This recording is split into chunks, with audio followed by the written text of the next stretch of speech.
Welcome to our channel. It all started one quiet night when I decided to go all out with Mum, lost in one of her endless phone calls upstairs.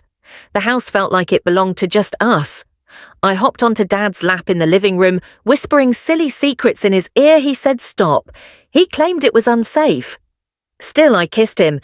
He kissed me back in that very house where I played with dolls and begged for bedtime stories.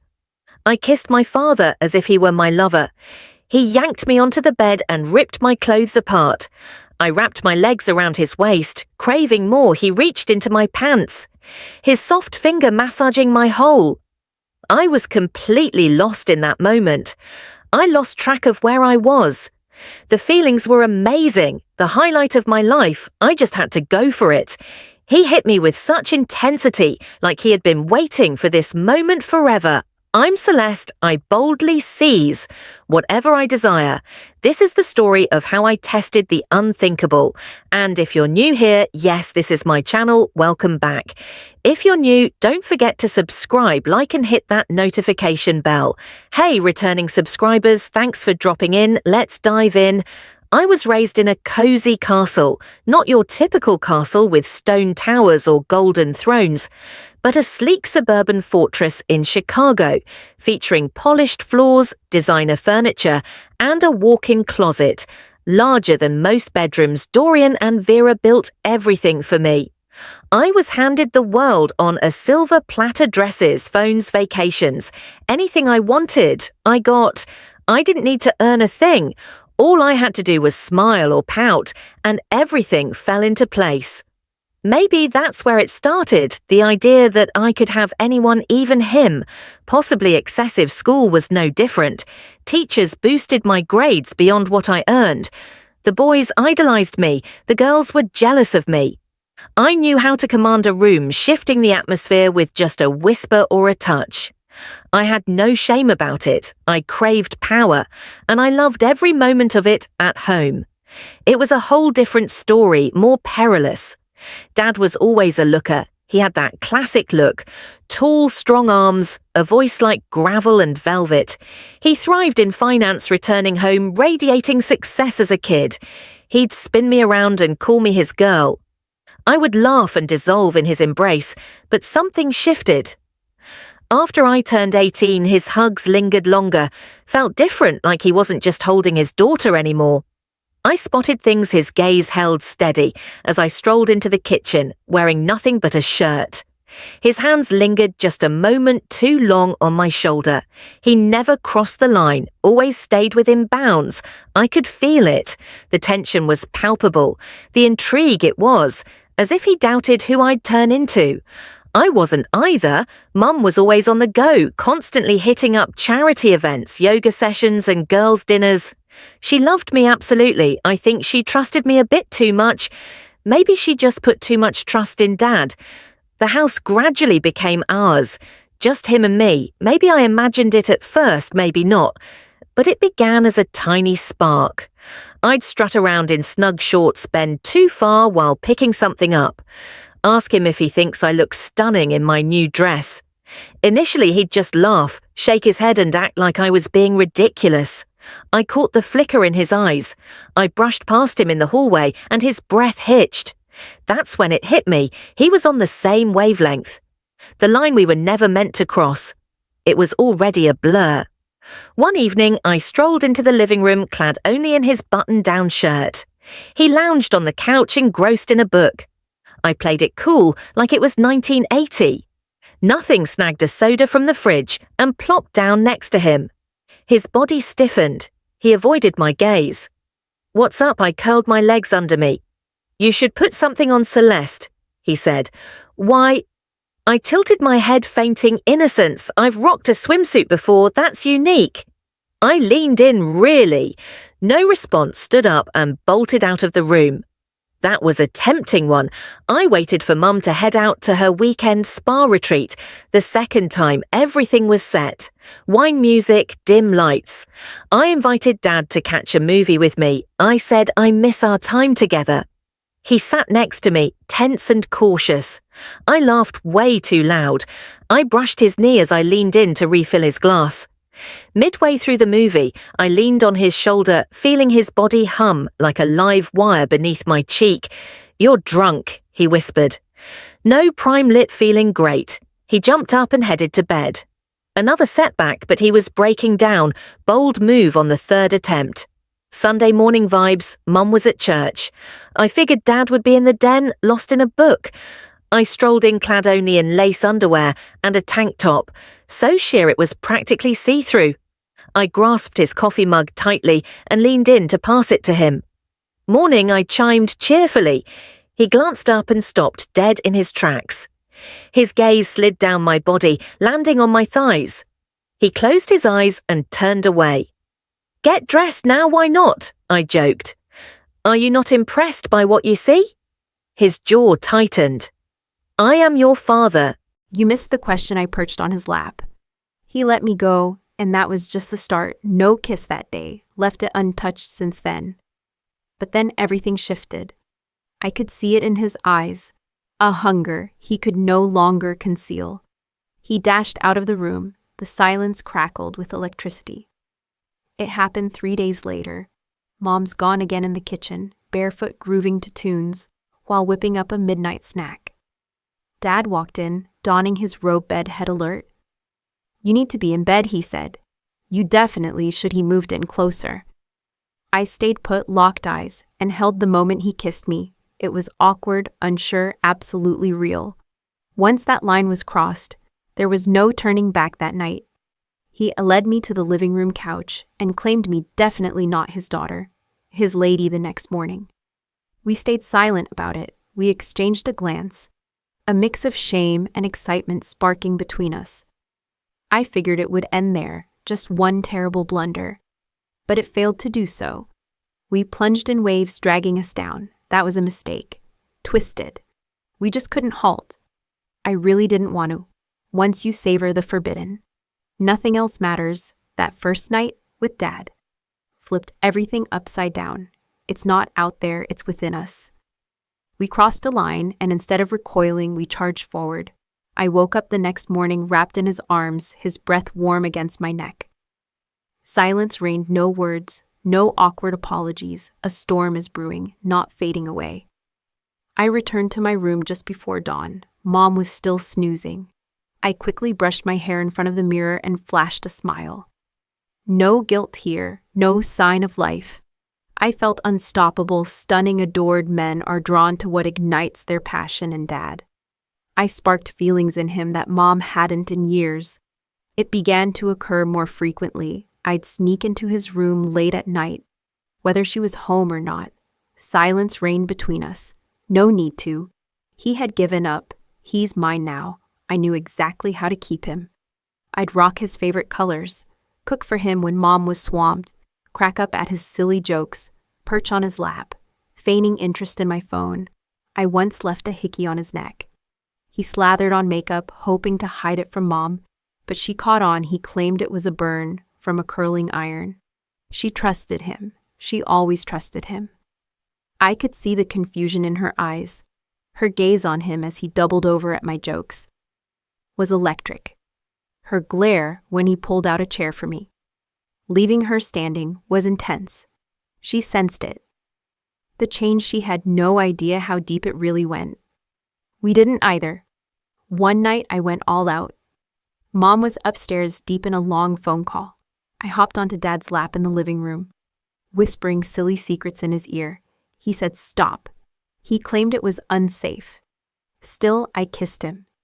He kissed me back. And suddenly, in that very house where I once played with dolls and begged for bedtime stories, I was crossing a line I could never uncross, and pleaded for bedtime stories. I kissed my father as if he were my lover. As soon as I heard Mom's footsteps, I sprang up and dashed into the hallway. He spent days fixing his hair and straightening his shirt. She burst in a second later, her eyes darting between us as if she could sense the truth, but lacked the words to express it. She stayed silent, just hit the kitchen. We nearly got caught, but the excitement, it just fueled our desire for more. It had evolved beyond mere lust. A hidden realm, a twisted paradise, ours alone. Let's meet in the garage, the laundry room, his workspace. I yanked him into the pantry while Mom was busy setting the table just 5 minutes. Adeline's a wicked smile. We were addicts fueling each other's cravings. I felt him sinking further. His texts became bolder. His stares lingered. One day, I discovered a new necklace on my bed. No note. No explanation, needed a simple gift.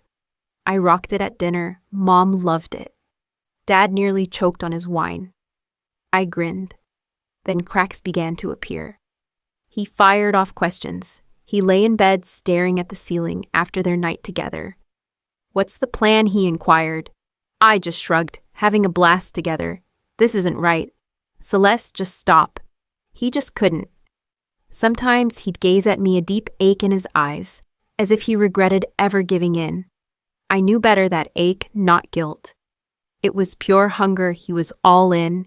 He craved me like a fix. What about me? I was riding the wave of control.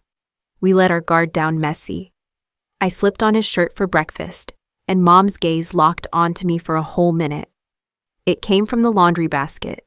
I said she was silent, but I could see her mind racing. She began keeping a closer eye on us. No more frequent outings. Cancel her yoga classes. Weekend retreat. Canceled her eyes. Tracked us as if we were strangers, donning her family's faces. Next, the mistake happened. Sunday had arrived, Dad, and I just returned from the store, cracking up over a silly joke I told in the car. I grabbed his hand instinctively, way too familiar, way too soft. Mom caught it. She paused before responding. She simply observed. She knew, and I knew it. That night, Dad burst into my room. He stayed fully dressed. He never laid a finger on me. He sat on the edge of my bed, face ashen. She's beginning to have her doubts. He said I kept silent. This can't last indefinitely. I shut up, feeling scared. Yes, he whispered. I leaned in, my fingers grazing his knee, chose a side. He glanced my way. The silence between us thickened. His face reflected the struggle between who he once was and who I had made him. But he stayed in my room that night. That's when I realized he had made his decision. Mom might have sensed the storm brewing. She might have caught the signs, picked up the whispers, sensed the betrayal in the air, but it was too late. We were done hiding. We were immersed in it. The silence after Mom left hit me like a freight train. Silence reigns above. No voice calls from the kitchen, no clink of her wine glass. Post-dinner. Silence. We were left alone to face the truth. Dad went silent for days. He hardly touched his food. He glided through the house like a phantom. It was as if the walls were strangers to him now. I did it. I felt liberated when she left. I thought it proved I was right, that I had won. But the silence she left behind, it felt heavier than I expected. I took what I wanted. No one was left to hold me back. I was always the heart of this house. I was the queen, now ruling a shattered kingdom. Quickly loses its thrill in the first week. I focused on getting him back into our groove. I'd rock his favorite perfume, widen my robe, just a bit more as I walked by. I brushed my hand against his shoulder. He hardly glanced my way. He'd sit in the living room for hours, fixated on old family photos as if they might spring to life and guide him. Why the long face? One night, I leaned in, wearing just a tank top and lace panties, and asked him, "She's gone. Isn't that exactly what you wanted?" No response. I pressed on. "She never knew you, not the way I do." He finally faced me. His eyes were empty. That's the issue. For the first time, I was at a loss for words. "I shattered my wife," he declared. "I lost control. You kept going, and I let you. You were unstoppable." "No," he said softly. I really should have a crack formed within me, regretting it. Now I let out a sharp hiss. "She's gone, and I'm still here." He averted his gaze. I approached him, took his face in my hands. "This, Dad, was your choice. You picked me." I was weak, he whispered. "You loved it." His hands clamped around my wrists. "Not tough, just steady. This isn't love." He declared it never was. I locked eyes with him. So what was it? He broke free. "I'm lost." The next morning, a suitcase awaited me by the door. Him full to the brim set. I freaked out. Where to next? I stood in the doorway, heart racing, wearing his sweatshirt. "I'm getting help," he said. "I've been chatting with a counselor. I'm diving into a retreat time to level up what's in it for me." He gazed at me, a sadness in his eyes that was new and striking. "Celeste, you need help too, beyond what I can offer. Perhaps more than anyone else can." Rage surged beneath my skin. "You're really just walking away after it all." "I've already lost my wife," he said. "I can't lose myself either." And just like that, he was gone. The door slammed shut, leaving me alone, completely isolated. Absolutely not Mom. Absolutely not Dad. A house brimming with echoes and secrets untouched and unspoken. Time flew by, then weeks fly by. I called him, no response. I reached out to Mom. Zero, zip, nadi. The house chilled, dust piled up in the corners. No more perfume for me. Gave up on brushing my hair. Some mornings, I barely left my bed. I believed I could take it on. I didn't need them. I sure did. Despite all my games and power, I was still just a girl with no one to play with one afternoon. I stumbled upon a photo hidden in the drawer next to Dad's bed. We stood by the lake, soaking up the summer sun. Mom's hand rests on Dad's back. I wrapped my arms around them both. We seemed thrilled, complete. I gazed at it intently. I tore it in two. No tears fell. No tears here, but I felt a crack inside, a silent break that echoed pain, but refused to mend months later. The house is still mine. It just doesn't feel like home anymore. A mere shell haunted by a terrible past. Mom never returned, Dad sending postcards from the treatment center. They're brief, respectful, far away. He now signs them Dorian. Not Dad, it's been ages since he left. I often find myself in the den, the birthplace of it all. I trace my fingers over the couch where I first straddled him, where I first whispered secrets a daughter should never share. Did I stop? Would he have to? But then I realized I don't want to quit. He didn't either. That's the reality we both face. Stained wall, just paint over it. The decay below keeps spreading. What about this house? It might endure, but it will never be spotless again. We torched a family, now we're surrounded by smoke. Mom's breakdown happened on a still day, way too quiet. It kicked off like any other morning. Sunlight burst through the windows. Birds chirped outside, blissfully unaware of the decay lurking within our home. I glided down in a satin robe. Humming a tune, Dad was already in the kitchen brewing coffee. He glanced up as I walked in, eyes darting over me with that familiar look. Guilt and desire collide. But something was definitely off. Mum was missing from her usual chair. Her coffee cup remained empty. The air is devoid of her perfume. I never asked. I couldn't care less. The house felt like it was already mine. "Good morning," I whispered as I brushed past Dad. Fingers gliding over his back, he took his time to respond. "Next. Celeste, this needs to end now." I pause, blink, and turn to him. "Why not?" She heard him say it in a low voice. "Oh, she's nearly there. I can sense it." I chuckled quietly. "All right, she's not strong. She's not taking any action." He looked at me as if I were a complete stranger, absolutely chilling. Yet here we are. He stayed put as I leaned in for a soft kiss. Yet he kissed me back. That was it, he always kissed me right back. Little did I know Mum had been awake for hours just upstairs. I had no idea she overheard us last night.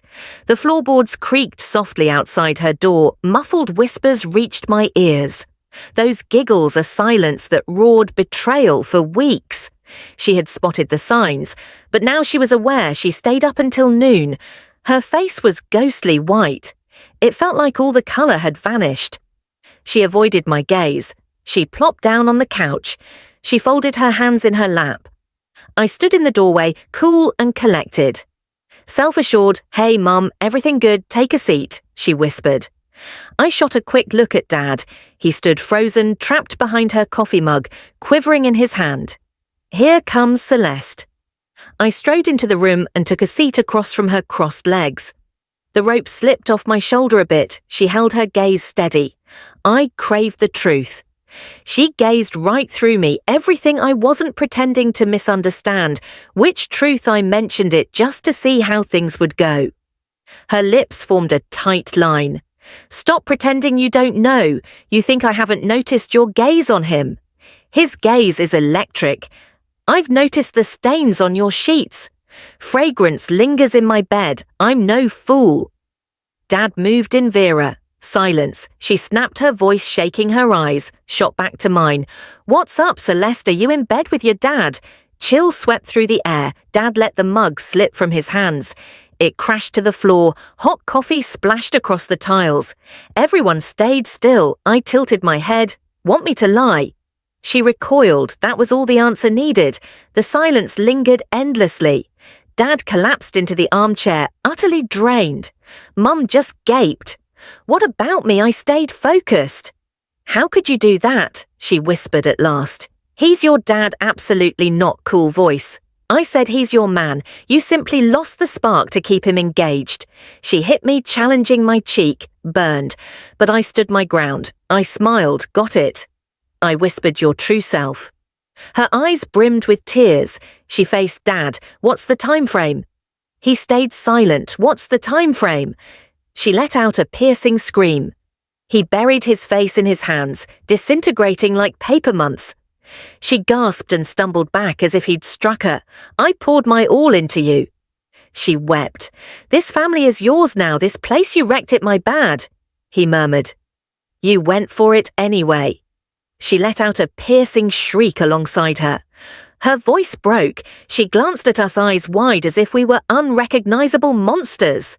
She burst into laughter, a chilling, fractured laugh timed to call the police. She wiped tears from her face. I'm going to take you both down, not a chance. Cool as ice, I said you adore him way too much. What about me? You never truly had control over me, did you? That shattered her. She fell silent. She glided upstairs like a phantom. She returned an hour later, dragging 2 suitcases behind her.